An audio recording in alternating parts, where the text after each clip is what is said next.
In the summer air of 1897, the fairground outside Palmetto Bridge felt like a lung that would not exhale. Kerosene smoke stitched the tents shut. Sawdust drank spilled beer and secrets. And on the midway, under a canvas sign painted with a boy whose skin gleamed like coins, a barker called out the words that made mothers cross themselves and men reach for nickels. Step close and look, if you dare, upon the South's living river. The Alligator Boy.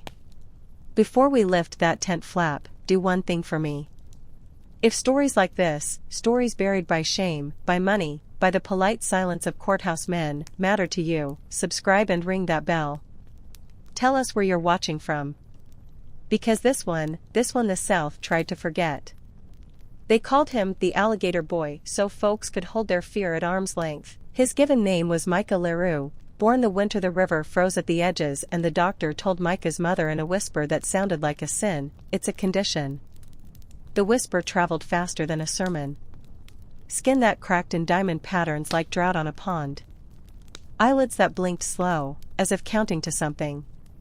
A baby who quieted only when the window was raised to let in the swamp's damp breath. They wrapped him in cotton and prayers and hoped both would soften the world. By 12, Micah had the posture of a boy who already knew how adults look away. By 14, he had learned to keep still in a room until even pity forgot to ask his name. By 16, hunger made a choice for him that decency would not, a contract written in ink thick as pine tar and signed by a man who styled himself Colonel Avery Crail. No army, only ambition. Crail wore a carnation the color of wine, a smile the color of nothing, and a watch he tapped when people hesitated. "I don't buy children," he liked to say loudly, so everyone heard. "I purchase futures." Crail's show moved at night like a patient wolf. Wagons painted with wonders, cages draped with velvet that had never met a queen, a wagon tank with 3 juvenile gators, and a sign that promised a marriage of boy and beast. It wasn't a wedding, of course. It was a trough filled with river water and a platform where Micah knelt so audiences could look close without touching. He never snarled. He never hissed. He simply stared back through kerosene fumes, pupils round and unafraid, as if measuring the crowd's courage in spoonfuls. People paid for fear, then felt something worse, recognition. A boy is hard to keep a monster if he looks at you like you might be the one in the cage. The ballyhoo, Crail's pitch, never changed, a string of words polished smooth by repetition. Found in a nest of reptiles. A lie. Fed on raw fish and swamp milk. A worse lie. Immune to pain. The cruelest lie. When Crail said nest, Micah thought of his mother sewing by lamplight, humming hymns that sounded like the river when it forgives. When Crail said immune, Micah thought of winter mornings when his hands cracked and bled and the only thing that stopped the sting was a cloth warmed on the stove and somebody who called him by his name while pressing it to his skin. The tent laughed. The tent gasped. The tent never said Micah. He could have hated the gators, but he didn't. In the trough, green water, tin sides, rope handles, the 3 young reptiles floated like punctuation marks waiting for a sentence worth ending. They blinked sideways and breathed through stillness, and sometimes, when the tent was empty and the night lay down like a tired dog, Micah placed his hands on the water and felt a thrum, low and patient, like a hymn that refuses to be understood by people who won't listen. If the gators were mirrors, they were kind ones. They looked at him the way the river looks at anybody, without surprise.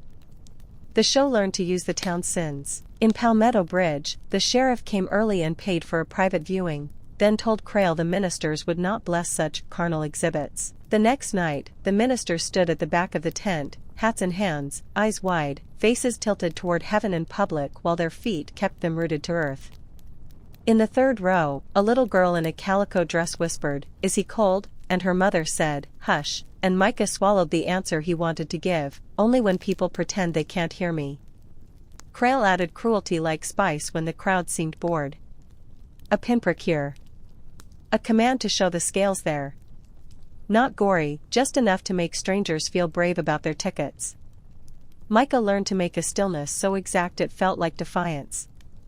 When he refused an extra hour under lanterns, Crail smiled and upped the music, the drum at the tent flap beating a march to drown out a boy's no. Stories grow teeth in places where law looks away. On the fifth night, 3 men from the turpentine camp followed the show wagons down to the riverbank for fun. They were the kind who laugh with their hands.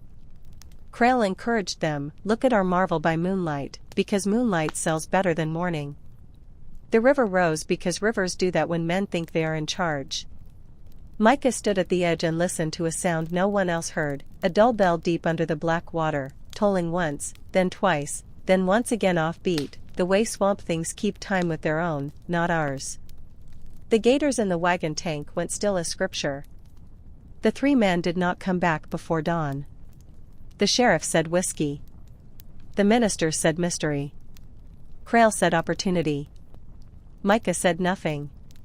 By sunrise, Palmetto Bridge called it an omen. By noon, they called it a trick. By dusk, the tent was full, and a dozen faces that had never looked at Micah like a person stared now as if expecting him to open his mouth and sing the river's name. He did not sing, but when the drum beat, he blinked once, slow as July, and every lantern flame shivered in its glass. We will not yet tell you what happened the night the bell tolled again, or why the ledger Krail kept under his mattress, a ledger of miles and nickels and bloodless words, started writing back. We will not yet tell you about the woman who showed up 3 towns later with a blue ribbon in her hand and a story Micah recognized like a mirror. For now, you only need to know this: monsters are inventions, and inventions serve salesmen. Rivers and boys do not. Krail said the road made men honest because it shook the lies loose. The road made Micah quiet because it shook the herd awake. Morning meant feeding the gators in the wagon tank with a tin scoop and hands that cracked when the cold bit too early for spring. Noon meant practicing the tableau while Krail described him like merchandise, observe the diamond hide, nature's armor. Evening meant lantern breath and the itch of sawdust when sweat dried to salt.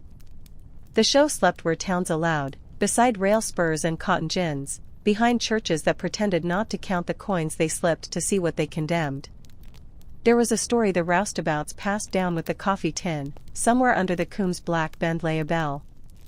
It had rung for weddings and storm warnings, it had called fishermen home and sinners forward. One spring the river ate half a town and took the church, the steeple, the bell. Folks said if you listened right, you'd hear it toll when somebody's time ran out or when a lie got so big the world had to make room for it. Old Sammy, who could drive tent stakes with one hand and recite psalms with the other, swore he heard it twice the night those turpentine men vanished. A bell's a ledger, he told Micah. It keeps accounts, sound for coin. Micah carried that word in his pocket, ledger. He knew Krail had one under his mattress, long columned pages inked with miles and receipts, with fees paid to sheriffs for peace, with small cruel notes, boy refused, doc pay, as if refusal and pay had ever met. He'd glimpsed the ledger when Krail sent him for the burgundy waistcoat. The columns were true as a ruler until the last page, where something had bled the ink sideways into letters that didn't come from any hand, say his name. Micah blinked and the lines went straight again. Kerosene eyes play tricks. But later, in the trough, the gators blinked and something in the water hummed low, like a voice too patient to be called impatient. He remembered his mother's hum when the doctor left, when the neighbors left casseroles and caution on the back step. She'd warm cloth, press it into his palms, and hum until pain slipped into the next room. She had a blue ribbon for his hair the year the preacher insisted every child stand neat for the visiting photographer. Just for the picture, she said, tying it lightly to a curl because he asked for color and she said he could have it. When people laughed, she didn't. She looked at the lens and said, "This is my son." Micah had not seen the ribbon in years, but sometimes he woke with the silk imprint on his fingers like memory had edges. Palmetto Bridge shook the show like a sieve. Ministers scolded. Sheriffs negotiated. Mothers glanced and then stared. A boy in a newsboy cap mouthed, "Are you cold?"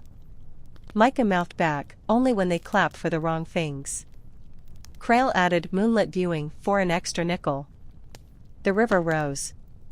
Steel frogs sang in the reeds. The bell, if there was a bell, kept its counsel.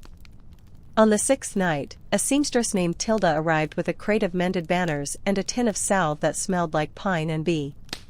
"For hands," she said, not offering pity, only practical mercy. It'll sting, then ease. He tried it and felt the sting, then the hush, and wanted to cry from the embarrassment of relief. Tilda moved between wagons with thread in her mouth and opinions in her eyes. She didn't ask Micah to be brave. She didn't ask him anything at all. That made him talk. He told her about the bell. She told him about a blue ribbon she once saw on a boy in a photograph rescued from a flood, the ribbon the only color the water didn't learn to swallow. Keep that in your mind, she said, for when the dark decides it owns you. 2 towns later the dark tried to collect. The sheriff wanted proof of monstrosity to justify his private tickets. Make him hiss, he told Crail. Make him do something unnatural. Crail smiled like a salesman inventing a feature. He lined up milky chicken livers for the gators and told Micah to kneel closer, closer. The crowd leaned forward. Somewhere far below their feet, something struck something metal. Once. Then once again, a heartbeat late. The lanterns trembled, the gators didn't. They leaned their long heads toward Micah's hands and went perfectly, devoutly still, as if obeying a low note that wasn't music yet. The sheriff laughed to prove he was not afraid, then he left early, because he was. The next morning a woman stepped from a wagon no one had seen arrive and stood just beyond the tent's shadow, where sunlight softened the invention of men. She held a length of faded blue ribbon like a message she'd been carrying through years. Micah Leroux, she said. His name fit the air the way a bell's note fits water, expanding, then holding. He did not know whether to run to it or run from it. So he stood very still, and the gators blinked the way a river does when it recognizes a boy. The woman said her name was Letty Beaumont, and her voice had the sound of a road that refused to erase its ruts. I promised your mother I'd find you if the world took a certain shape, she said, like that was a thing people planned for. She had a tin locket shaped like a book and hands browned by work that looked like care, not punishment. She worked the mill after the flood, Letty said. Mended sacks and saved stories, said this ribbon belonged to a day she wanted back. The ribbon's shade had softened to river sky blue. It trembled on Letty's hand the way paper does when somebody's truth finally comes through. Crail saw Letty as competition and smiled like a man who mistakes winter sun for warmth. Kin, he asked, patting the ledger under his vest like a tame animal. Letty lied cleanly. No, she said. Churchwoman. Truth and lies aren't enemies, they're neighbors who share a wall. Crail shrugged. Churchwomen bought tickets and taught children not to look too long. Be our guest, he said, and instructed the drummer to beat a friendly march. Micah wanted to ask 1,000 questions and none, because the first would open something that could not be closed, and the last would admit how much he ached for it. Letty spoke in small pieces, like handing food to a boy who hasn't eaten in days. Your mother kept a book, she said. Not a diary. A ledger of kindnesses, she called it. How many loaves pressed into her hands when the men at the mill docked her pay for being disruptive? How many nights a neighbor sat up with you when fever made you shine like a coin under street lamp? She wrote the names so she could pay them forward someday.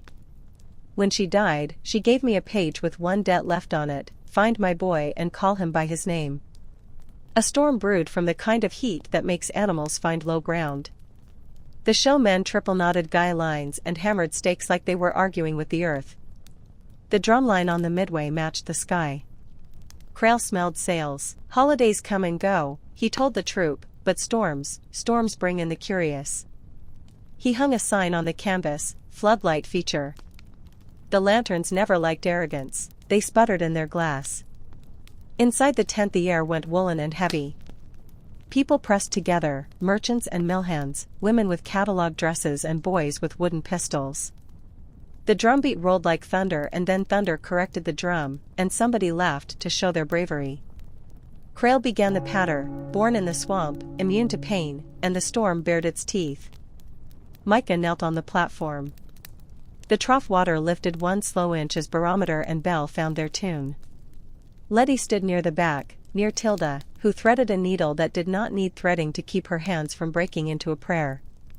When the lightning struck, it hit 3 things at once: a willow at the bend, the rail the tent pole leaned on, and the old iron ring in the ground where wagons tied up in the days when freight moved at the pace of hooves. The iron rang like a small bell that remembered a larger one.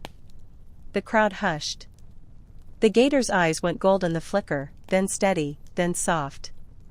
Micah hummed once, a note as private as a thought you have when you're counting backward from the worst thing, and the gators drifted toward him and rested their jaws on the platform's edge like house dogs claiming a threshold. The sheriff took a step back.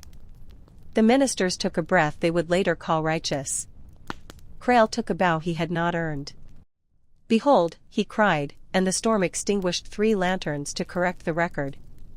Somewhere under the coombe, metal spoke, once, then silence. People swore the tent air went colder, that the sawdust smelled like riverbank, that the boy on the platform looked less like a monster than a messenger whose message hurt to hold. After the show, Crail unlocked the strongbox. Counting calmed him. But the ledger on the table did not calm. On the inside cover, where he'd pressed a tobacco leaf years ago, the leaf had blossomed into a stain shaped like a hand with 3 fingers and 2 long shadows. "Kerosene," he muttered, and turned a page. In the right margin, next to a column of nickels, a message had seeped from the paper fibers themselves: "Do not price the living." He slammed the book shut and laughed too loudly, the way men laugh when the house settles at night and they pretend it was the wind. Letty waited by the river with the ribbon wound around her palm like a promise measured to fit. "You don't owe me trust," she told Micah. "But I owe your mother this try." The willow leaves hissed with storm afterwards. The water lifted and fell with someone else's breath. "If you try to run, he'll set men after you," she said, "the kind who think they're wolves because no one taught them the names of their own fears. If you stay and bow, he'll keep you until he can't sell the story anymore. There's a third way." She pointed not up or down, but sideways, along a narrow deer path that became water when the river wanted it. "There are people who won't clap for your hurt. There are towns that don't need you to be anything but a boy who survived." Micah touched the ribbon. Silk remembered skin. In the tent behind him the drum began again, because Crail thought thunder worked for him now. A lie that big was heavy. Somewhere far below, the bell prepared a note heavy enough to carry it. It started with a needle and thread. Tilda had an Askew banner, Alligator boy with the A and the B leaning like drunks, and she said it right while she whispered the names of 3 performers who could be trusted: Benny from the Knife Act, who threw around people he liked and never at them, Miss Una, who read cards for nickels and character for free, and Lark, the contortion kid with wrists like willow switches and eyes that saw exits in places architects forgot. "Family isn't always blood," Una said. "Sometimes it's people who stand just to your left when the world leans." They met behind the cook wagon where the grease smell covered conspiracy. Una laid 3 cards on an upturned crate, a bell, a river, a ledger, though none of those were in her deck. "Sometimes the pictures tell me what they want," she said. "It's not magic. It's memory dressed up as advice." The plan grew in the cracks between shows: find the ledger, not to steal it. Evidence makes enemies brave, but to see if the pages were truly writing back. Draw a map of Crail's cycles, where he banked the money, where he wired for advance men to paper the next town, where he kept the contract that said Micah belonged to the show until his body didn't. Letty would speak to the conductor who sold her discounted tickets for sewing his wife's dress. Tilda would sew a second skin into Micah's costume, soft cloth under the ruff, so the cracked places met kindness before they met cotton. Lark would mark the tent sky lines with a chalk only performers could see, a path through the out ropes in case the crowd turned into a single thought with boots. Crail's ledger sat under his mattress because he believed money made the best guardian. Benny distracted him with a story about a judge who wanted a private viewing and a threat of bad publicity. Crail loved publicity. He went to compose a letter. Una and Lark slid the ledger free and set it on Tilda's ironing board. The book was warm. Books shouldn't be warm. Lark opened it. The whirls of the paper, those tiny rivers, had carried the ink into new runs. On the header line where Crail once wrote Exhibit Inventory, the letter swelled and clarified into Come Clean. Down the columns, beside dates and towns, another script rose like bruises turning visible: Say the boy's name or water will. "All right," Una breathed. "So the river wants an apology." She traced a finger along one entry, P Bridge, where the ink had grown thick like mud clinging to a boot heel. When she lifted her finger, a faint wetness slicked her skin. She wiped it on her skirt and it glistened like the comb under a hateful moon. Micah didn't want revenge. He wanted the drum to stop. He wanted to sleep a night without waking when men's laughter changed key. He wanted a morning where water was just water and not a mirror that demanded he answer for other people's sins. Mercy is not a trick, Letty told him. It's a tool. Decide where to use it. Not everybody gets it. He may not. Crail believed in escalation. In Harpswell Parish he invented the baptism, a bucket of river thrown over the trough while the barker shouted, "Behold the marriage of lake and skin." The water struck cold as a dare. Micah's breath rushed out with a sound people mistook for a hiss. A man in the front row flinched and laughed to cover it. The gators lifted their heads and then laid them down again, their bodies whispering a language most of the tent couldn't hear. Stay, stay, stay. That night Crail counted twice and drank once. He put the ledger on his lap like a child and tapped the spine until the room filled with the small eager sound of a man summoning a machine. Tell me the shortcut, he whispered, forgetting he'd hired superstition and not a secretary. The pages rocked and resettled as if moved by a breeze that hadn't entered the room. Letters came up out of the paper like sand writing itself on shore and then sliding back before a human I can swear to it. Ask him. Him who? Crail snapped. The page did not answer. Ledger, bell, river, they were all patient instruments. Men were tuning forks struck too hard, ringing themselves to ruin. The next day was a Sunday. Churches emptied into the fairground the way spillways empty into the river when counties panic. The tent filled with hats and hush. Crail demanded the bite test. He told Micah to place his forearm near a gator's mouth for education purposes. The crowd leaned. Letty's hands went white on the ribbon. Tilda's needle snapped between finger and thumb. Una stood without standing and prayed in a language older than sermons. Let the bell toll for lies, not boys. Micah lowered his arm, slow as a season. The gator opened its mouth wider to breathe better, gentle, not hungry. Micah's hum slid down into the trough like a stone that knows how to float. The gator closed its jaw without touching, the way a door closes when a house remembers how to be kind. The crowd released breath they hadn't noticed stealing from themselves. Crail smiled like a man discovering a new cruelty and planning to sell it. The bell did not toll. Not yet. Sometimes silence is the sound of a reckoning counting to 3. There are distances that take more than miles to cross. The show's route ran up the coast and inland again, Spanish Moss to Mill Smoke to Pine Country where everything smells like a pencil, then down to where water laces the land so tightly you can't tell which married which first. Word traveled ahead, reports written by Crail's advance man, Fletcher Kane, who had a knack for adjectives and a need to be paid on time. In Miller's Ferry, Fletcher's flyer called Micah amphibious. In Gilead, serpentine.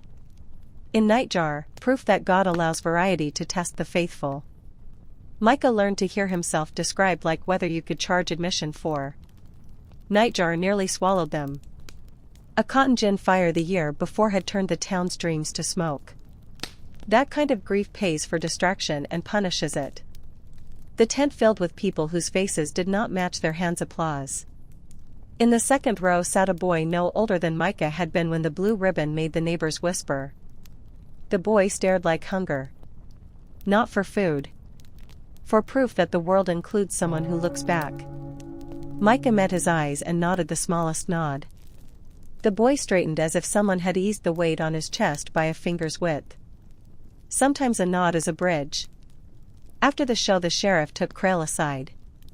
You're safe here, he said, which men say when what they mean is, you can buy safety here tonight. Crail paid. The sheriff signed a chit.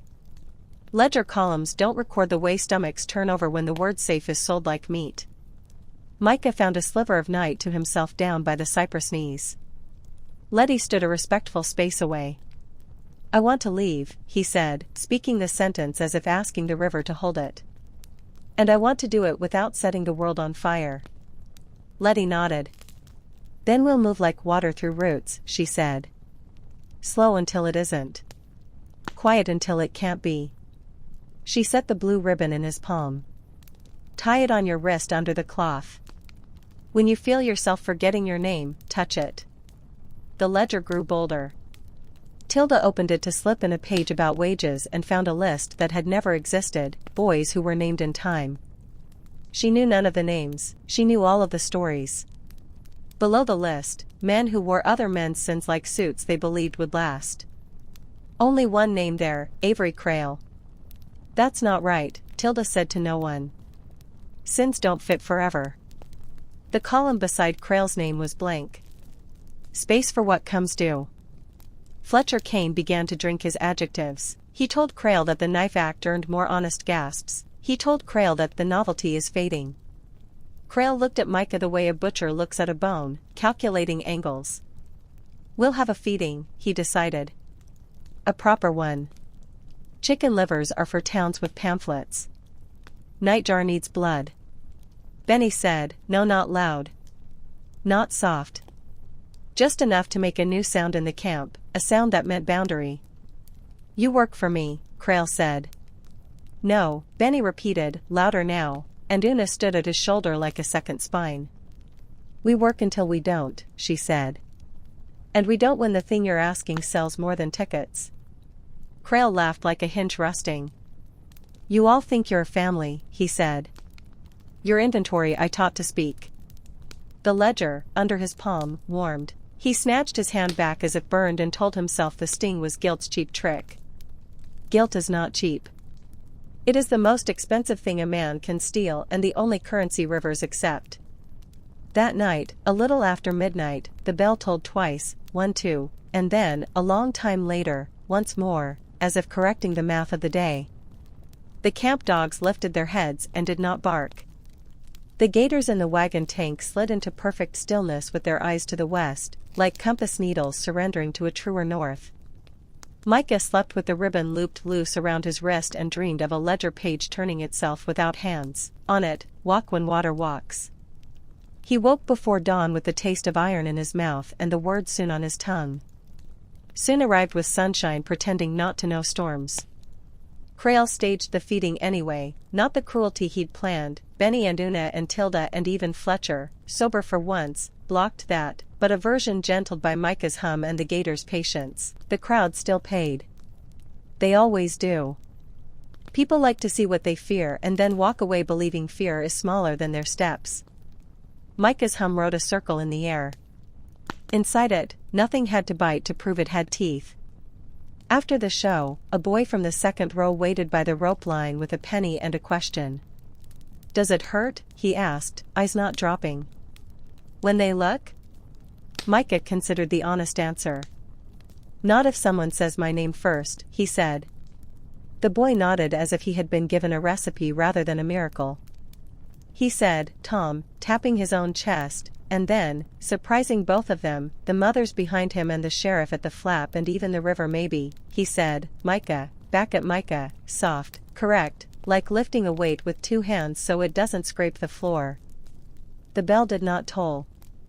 It hummed, very low, in what could have been approval. There is always a last town and never a final straw. The last town for that particular summer circuit was Piper's Bluff, where the river looped like a lasso and the ferry ran on a chain older than the courthouse. Piper's Bluff lived by 3 rules: don't fight in church, don't lose at cards, and don't look down into the water too long, because the face you see after a while won't be yours.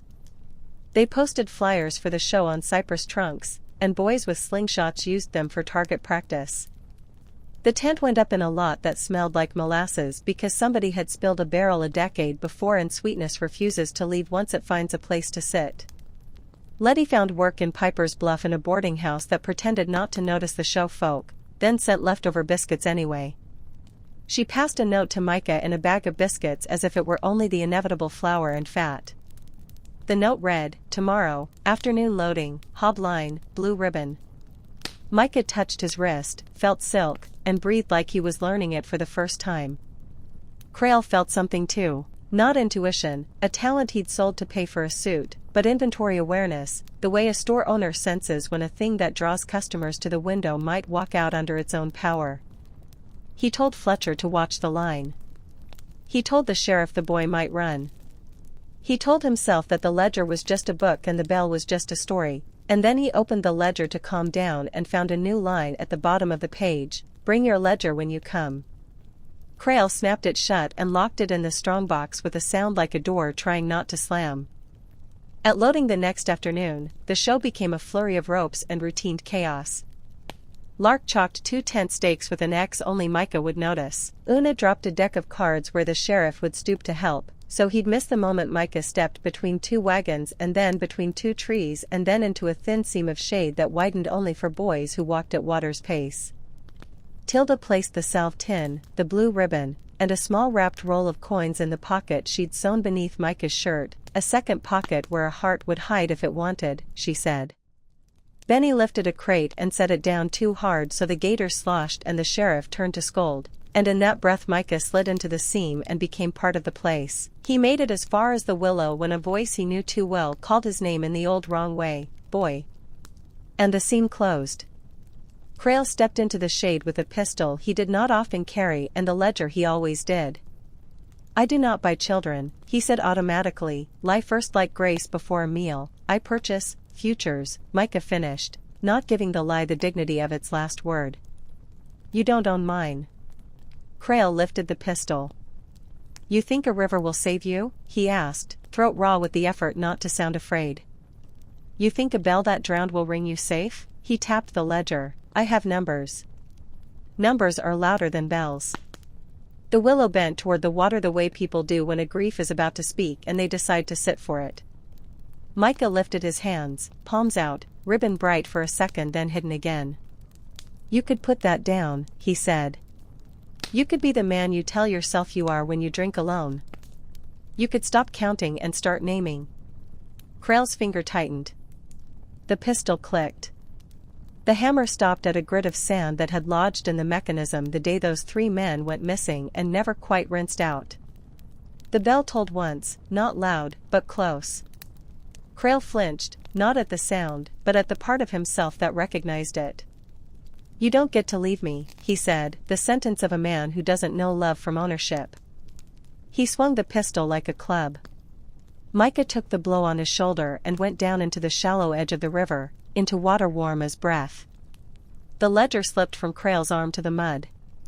The pages fluttered like fish gills and then lay still. "Pick it up," Crail barked, as if commanding the world to maintain his story. Micah stood, eyes level, hum rising, not a song, a spine. Behind Crail, the gator slid, silent as forgiveness when it is owed to someone else. "Walk," Letty said from the willow's other side, voice steady as instruction. Crail turned. She held no weapon. Only the ribbon. He hesitated because thread shouldn't scare a man who prides himself on iron. "Walk," she repeated, and Micah did. Past Crail, past the ledger, into the seam that opens when somebody says your name and means it. Crail grabbed for the ledger and found it heavier than accounts. He tucked it under his arm like a child and went after what he'd never owned. The river, polite until it isn't, waited. Some men think dogs are tools. The men Crail paid believed their hounds hunted anything you told them to hate. They leashed the animals at dusk, praised them with lies, and waited for the moment dogs become a story people tell to make themselves feel safe about their cruelty. Micah and Letty and Una and Lark moved through the Blackwater Run with the kind of quiet desperation that makes even the night want to help. "We'll cross where the cypress knees make steps," Una whispered. "We'll follow the hob line, the old hobnail path the loggers used. It shines when moonlight means well." The dogs bayed. The men cursed with the confidence of people who imagine the world as a hallway and they always walk in the middle. The bell did not ring. Bells don't waste notes on what a river already knows. The gators slid behind logs like elders deciding whether to attend a town meeting or let the fools run out of steam on their own. Micah stopped and lifted his cracked hands. The hum he made was not music. It was a remembering, of cloth warmed on a stove, of his mother saying his name in a voice that made him equal to the room, of the first time the gators had rested their jaws like vows. The dogs came through the palmetto with teeth and eyes and the old hunger that men feed when they starve everything else in themselves. They stopped. Ears twitched toward the water, then toward the boy, then toward something older than orders. A hound with a scar on his muzzle sat, bewildered by the sudden knowledge that he had choices. Another turned and leaned against Una's legs as if she were a fence that had decided to be kind. The men shouted. The dogs looked at Micah and, one by one, lay down. Witchcraft, someone yelled, because naming a thing witchcraft is easier than admitting you just met a mercy your stories didn't make space for. Krail shoved through with the ledger and the pistol. Letty stepped between him and the boy with the kind of quiet that makes loudness embarrassed. You love that book more than your soul, she said. Put it down. He raised the pistol and then did something he had never done in his life. He listened. Not to Letty, not to Micah, not to the dogs gone still as stones. He listened to the part of his chest that had been trying for years to be a bell. It told once, as small as a heartbeat catching. He lowered the gun an inch. Then pride, which is a rope men pull themselves with when they don't know how to kneel, yanked it back up. He fired. The pistol barked and the bullet went into the mud with a hiss that sounded like a snake laughing. The dogs did not run. The men did. They were cowards without their animals' courage. Go, Letty told Micah. We'll hold this space. Una stepped to Krail's left. Tilda, who had followed with the salve tin and a sewing all like a talisman, stepped to his right.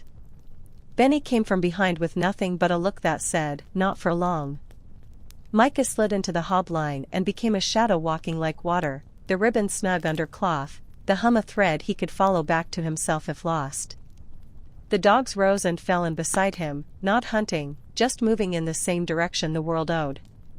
They crossed the slough at a place where cypress made a choir and mosquitoes wrote their own scriptures. The moon sat low, as if unwilling to report what it saw. Micah, Letty, Una, Lark, and the two hounds, one with a scar, one with an ear torn by a fence years before, stepped from log to log. Don't look down, Lark warned. Not because it's deep. Because it's greedy. Greed is not always marked by wanting too much. Sometimes it's the swamp wanting to keep what it's taught to love. On the far bank, a road rutted toward a line of sawgrass like handwriting that turns into a signature you can't read. A lantern bobbed in the distance, Benny, with a coat over his shirt and a bag that thumped with food and a coil of rope. I told the knife act I was done with throwing sharp at anyone but the past, he said. I told Fletcher I'd pay him to keep his adjectives out of your way. Fletcher, sweating cheap whiskey, had wept at the idea of being forgiven in advance. Sometimes men cry at the wrong door. Sometimes the right one opens anyway. They made a camp where a live oak threw its shadow like a curtain. Letty cleaned the cut on Micah's shoulder where Krail's pistol had laid him open. Leave a scar, she said, so you remember what you don't owe your future. She tied the blue ribbon above the wound, not like a decoration but like a message to the flesh. Color belongs to you. In the morning, Piper's Bluff woke to find its tent empty of the one thing most of them had come to stare at. Krail raged like a thunderstorm without rain, which is to say it only made the air worse. He praised his men for their ferocity. He cursed the dogs for forgetting their nature. He called Micah names that made the ledger warm again like a warning brand. He marched to the sheriff and produced papers heavy with words like breach and proprietary and theft. The sheriff looked at the dogs sleeping under the porch and said, "We'll see," which is the South's way of saying, if money arrives before conscience, we'll look busy counting. Una read cards for a farmer's wife who paid in corn and gossip. The cards showed a bell, a river, a ledger again, though she had shuffled and cut again like she was trying to tire the future out. 3 currents, she told Micah. 1 carries you away. 1 carries you back. 1 carries him to where even his own story can't hear him. Micah didn't ask which was which. Currents don't answer to questions, they answer to banks and wind and the underlogic of the earth itself. They walked through 3 counties without touching a road. On the second, a hawk circled and then straightened its path east, as if delivering a message down a line of sky. On the third, they found a woman and 2 children hiding in a sawgrass hollow, runaways from a turpentine camp where a boss used men like matches. Letty gave them the biscuits. Benny gave them the rope. Micah gave the boy his hum and the ribbon to hold for a minute, and the boy held it like fire that didn't burn. "What's your name?" Micah asked. The boy said nothing, and then, like a well whose rope is long, he said, "Hail." Micah said it back. Names change how air moves. The bell stayed with its breath, saving its metal for later. Even fleeings have intermissions. They hid at an abandoned ferry where the river's bend grew quiet and birds did their work without regard to human scripts. Letty slept, back to a route. Una watched the path. Benny dozed, sitting up like men who have learned never to fully lay down in a world that might ask you to stand fast again in a minute. Lark dreamed with his eyes open, his body folded into a shape that looked like prayer. Micah went to the edge and dipped his hands. The water accepted and did not sting. On the opposite bank, Krail materialized like a debt. He had walked fast and hired faster, 2 men with rope and ideas about what rope can do to dignity. He had the ledger under his arm again, because fear had taught him the wrong lesson, that the only safety in the world was a book that had begun to hate him. "You run like a thief," he called across the water. His voice carried poorly. Voices do that when they lie to distance.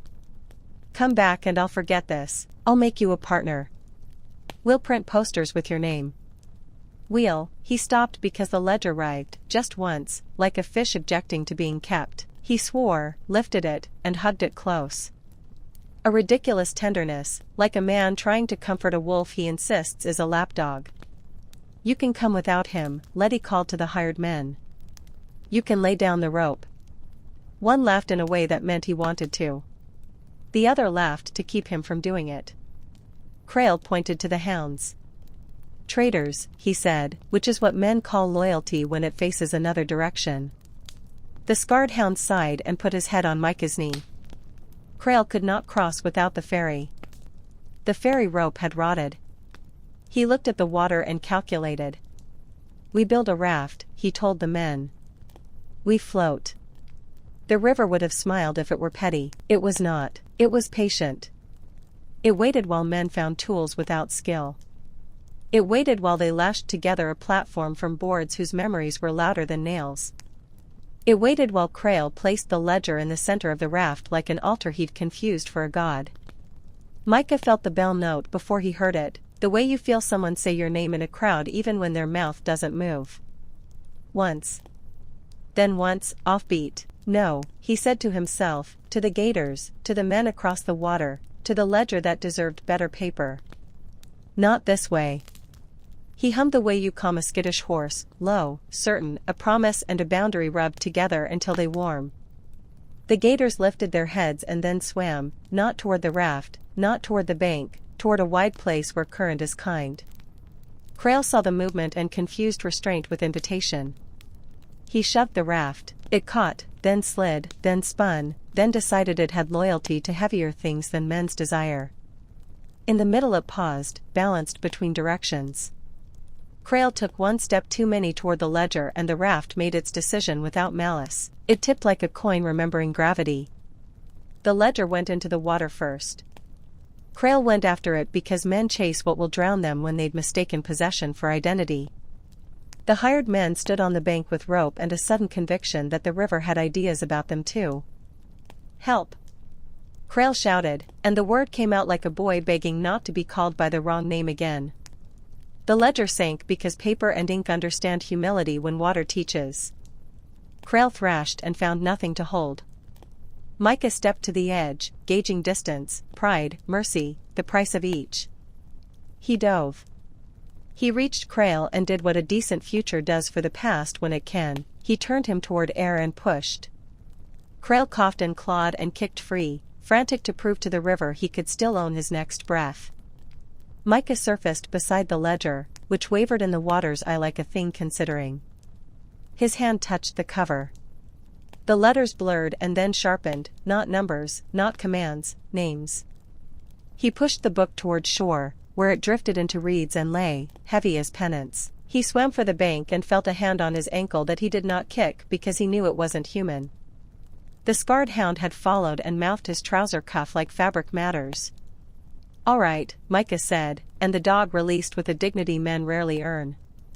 On the bank, Krail coughed until color returned to his face. He looked at the boy who had dragged him and the book he had kissed with the kind of gratitude that lasts only as long as panic. By the time he could stand, gratitude had already left his body like a fever breaking. He grabbed for the ledger. It glued itself to the mud as if mud had opinions. He tugged. Mud held. He tugged harder. The cover tore. The bell tolled twice, almost conversational. We're not done, Krail said, to the boy, to the book, to the river, to the idea of a world where his word was not law. The river did not answer because it didn't recognize the jurisdiction.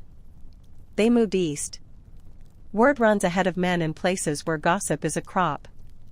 Without posters, town still knew, a boy and a woman and a small troop of show folk and 2 dogs more ethical than many deacons were walking the hoblines.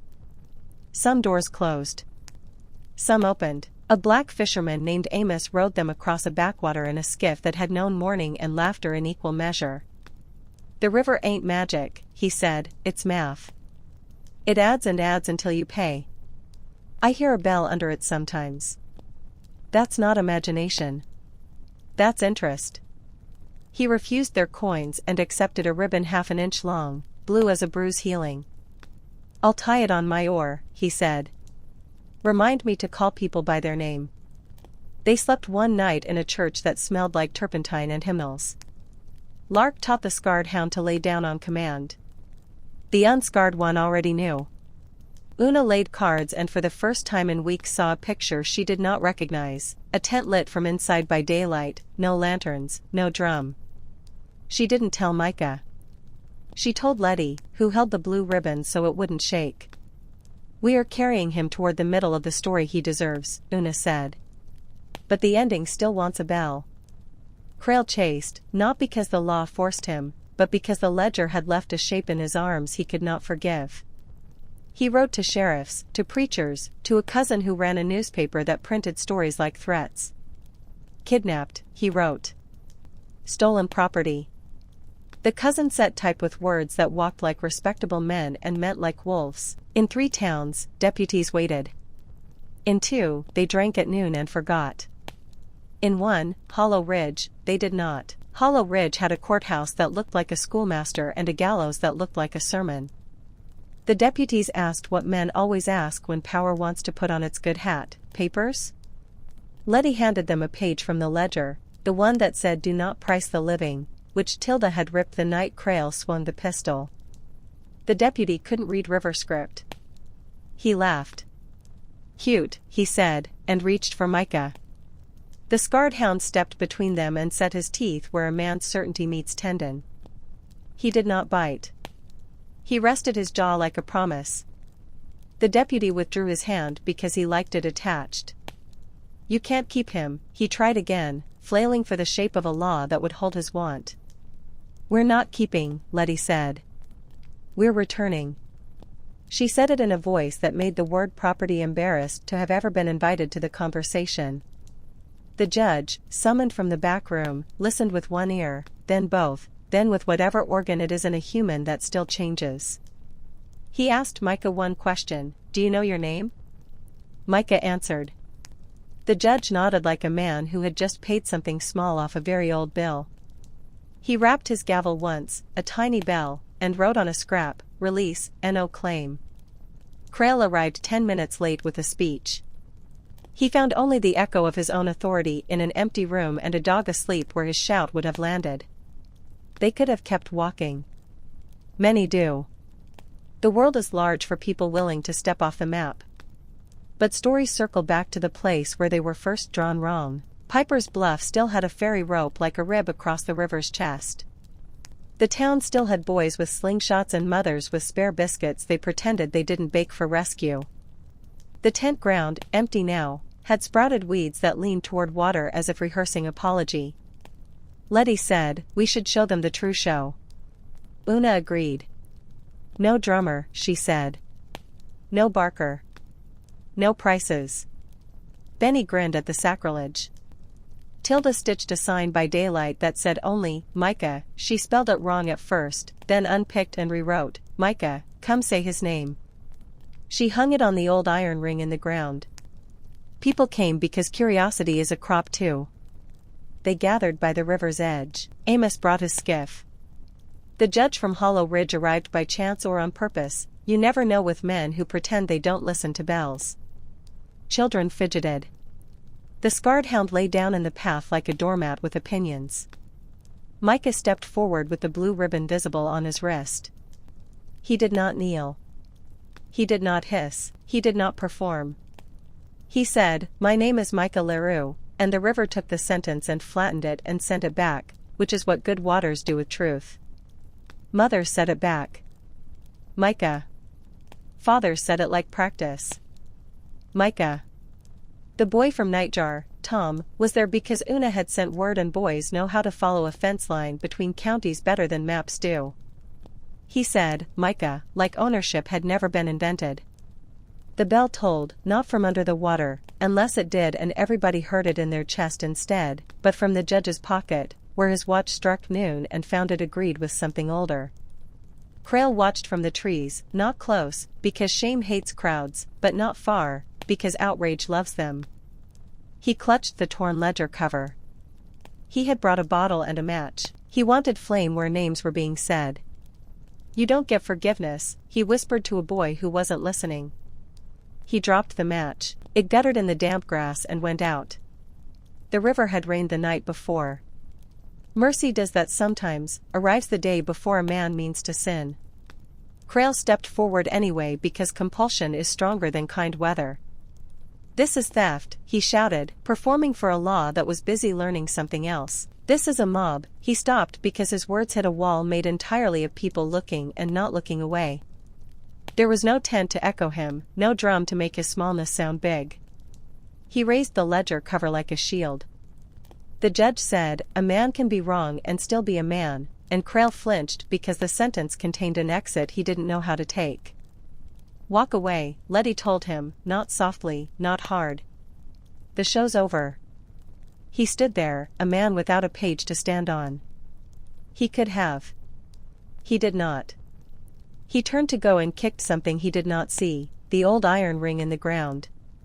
It chimed. Not loud, but right. He flinched. The bell under the river, if it existed, didn't bother. It had delegated.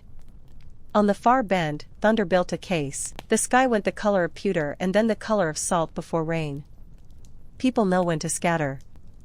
They did, quick, in the decent hurry of folks who've been taught by water.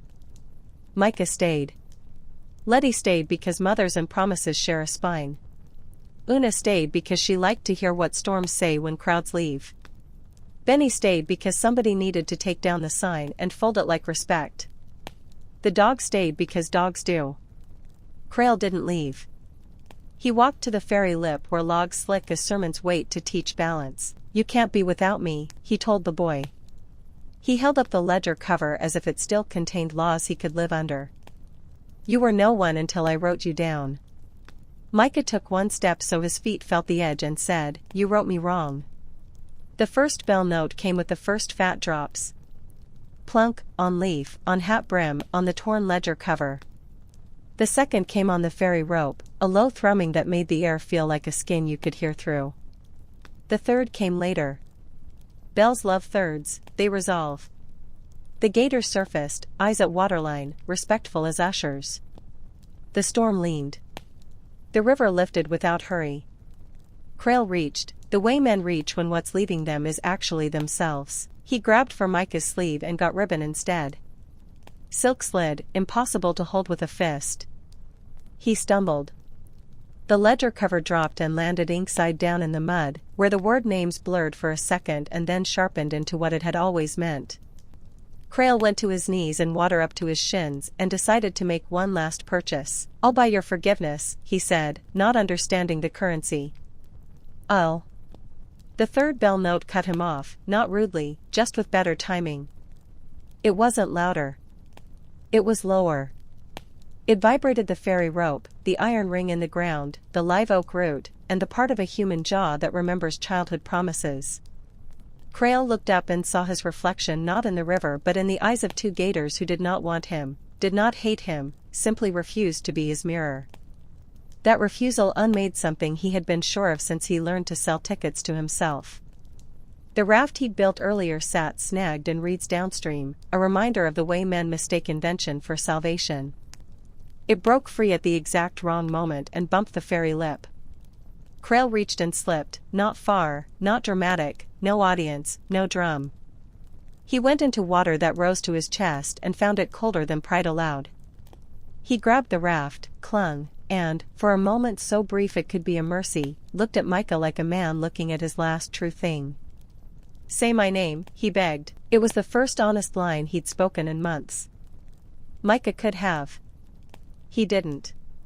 Not because cruelty had finally taken a turn wearing his face, but because the river had taught him what belongs to whom. "It's not for me to say," he answered, and the storm took the sentence and pinned it to the water where pride couldn't reach.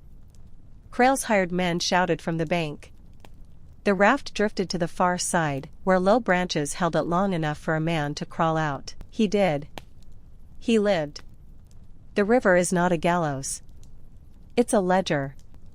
It uses breath and time, not rope. The storm rinsed Piper's Bluff. The ferry rope sang like something newly tuned. The ledger cover lay in the mud until rain lifted it and slid it toward Micah's feet. He picked it up.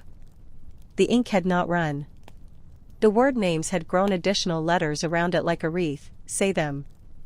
He turned the cover and found, pressed into the backboard, impressions from the missing first page. He could read them now, as if water had taught the paper to translate pressure into speech. Micah Leroux, born, beloved, ledger of kindnesses owed. He closed his eyes, not in prayer, but in a kind of inventory of mercies. Years don't straighten just because a bell rings. They bend the way rivers do, around roots, around rocks, around the places where people built wrong and refused to move. But some bends hold sunlight. Micah grew into a man who walked roads where sheriffs were too bored to be cruel and too tired to pretend the world didn't change while they looked at their boots. He helped Amos ferry children at night from camps where work had eaten birthdays. He fixed nets and mended fences and learned the names of plants that make sal better than pine and bee. He sang to dogs when thunder insisted on reminding them of the sky's teeth. He visited Tilda and Una and Benny when fairs were kind and never when they weren't. He tied new pieces of ribbon to new boys' wrists until they learned the knot themselves. People told versions. He turned the hounds with a hiss. Lie. He commanded gators like a king. Myth with its hat on. He drowned a man with a look. Untrue and unkind. The truest stories sounded plain. He listened, he hummed, he said names, he walked away when walking was holier than staying. The bell, if bells can be said to be satisfied, tolled now and then when someone in a crowd chose mercy over ticketed cruelty. You wouldn't hear it if you were clapping for the wrong things, you'd feel it if you were quiet. Crail lived long enough to change once and then again. The first change was cowardice wearing a mask he called prudence. He quit the river route and took his show north, where people told themselves they were kinder and proved otherwise when handed a curtain and a price. The second change was smaller and therefore truer. In a boarding house in a mill town the winter snow forgot, he opened a drawer and found the torn ledger cover he had refused to throw away. He traced the word names with a finger that trembled more from memory than age and said, out loud, without an audience, Micah. It didn't save him. Nothing saves us from the math of our days. It marked him, though, the way saying a thing right makes the world correct your posture by a hair. Letty kept the locket with the book-shaped tin. Inside, where pictures go, she tucked a scrap of blue silk and a piece of paper Amos had found snagged in reeds the day the raft let go, a fragment of the ledger's first page, the part that read Ledger of Kindnesses Owed. She started one of her own. The first entry, biscuits for the woman who hates herself less when her hands are busy. The second, a ferry ride for a frightened boy who needed to see the far bank before he believed in it. The third, names said out loud in rooms that never learned how to do it. When people ask whether the South tried to forget Micah, the honest answer is yes, and also no, and mostly, it tried to make him into a trick because tricks can be put away after supper and mercy can't. But the river has a better memory than any courthouse. It named sandbars for the nights he crossed with no lanterns. It put a certain hush in willows that stern men mistake for wind. It taught boys with slingshots to drop their rocks and listen to dogs. There's a spot at Piper's Bluff where, if the water's low and the light comes slant, you can see the old fairy ring in the mud. You can tap it with your heel and hear a sound so small you might think you imagined it. That's the bell's way of leaving you a choice. Step on. Step off. Say a name. Walk away from the tent that made you clap for hurt. Tie a piece of ribbon on your wrist, even if only in your mind, and touch it when the crowd tells you it owns your eyes. What do you think happened out there on that bend? Do you believe the bell under the river is metal, or memory, or a kind of math that hearts learn later than ledgers? Did Crail ever pay the whole of what he owed, or did the water keep a tab open with his name on it, waiting for other men to come settle their portion? And those dogs, did they follow Micah because he enchanted them, or because somebody finally asked them not to be weapons? Tell me in the comments. Tell me which part of this story you'll carry and where you'll lay it down for someone else who needs it. If you want more lost histories that walk the line between the strange and the true, subscribe to Tales Never Told and ring that bell so you're there when the next one surfaces. Share this with someone who knows how to listen for small sounds in loud places. Some stories don't want applause, they want witnesses. See you in the next video.